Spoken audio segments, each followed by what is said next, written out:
What are the first things that you need to do if you are going to buy your first home in 2025? Hey guys, my name's Andrew Augustiniak of the Augustiniak Lending Team, and I'm going to talk to you about first-time home buying today. Do you know the percentage of first-time home buyers has increased, which is awesome to see because I bought my first home when I was 26. In real estate, what you'll find if you're just getting into this and you're a first-time home buyer in real estate, what ends up happening is you buy your first home and then you end up thinking, wow, I should have done this years ago. I bought my first home when I was 26. I wish I did it when I was 19 if I could. But ultimately, when you are buying your first home, you're making the biggest purchase of your life and hopefully making a purchase that will be an investment that generates long-term wealth over the next 40 years. I mean, the ultimate goal is if you're buying your first home, I want you to think about real estate as a long-term investment. I don't want you to think about real estate as I'm just buying one home and I'll roll it into the next home. Real estate is usually one of the biggest factors of generational wealth, and 90% of the millionaires and billionaires in this world have their wealth due to real estate. So start thinking about that. But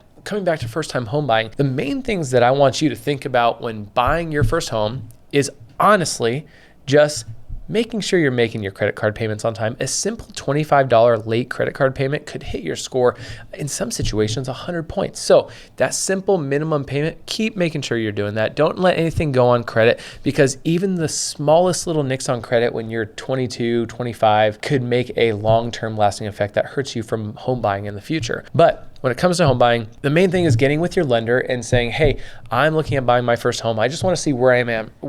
I want to develop a baseline. Most people never think of a baseline, or they come up with their own reasons of why they shouldn't try getting qualified. When you have that feeling of getting qualified, get with a lender, get with us, and see exactly where you are. Because once we see where you are today, two things will happen. I'm either going to be on the right path and I'm going to say, hey, you are good to go. You qualify for a first-time home buyer program at 0% down. You qualify for an FHA program at 3.5%. You might qualify for a conventional loan at 3% down, and you're good to go shopping. But if you aren't, that's okay, because now we know where you are as of today. So we can say, okay, qualification-wide, we just need to get some of these debts paid down in the future.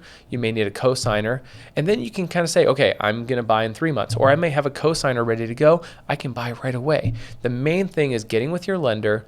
And if you aren't in a position to qualify for a home right now, getting with the lender to develop a plan to put you on the right path to qualify in the future, whether that's 3, 6, 9, 12 months down the road, is the key. So if you are ready to look at buying your first home, get with us. We lend in 45 different states, so we're happy to help you. Our team will help you develop a game plan, sit down on a Zoom call or in person, and make sure that you're either ready to go or you're on the right track. My name's Andrew Augustiniak of the Augustiniak Lending Team, and I'm here to answer any questions.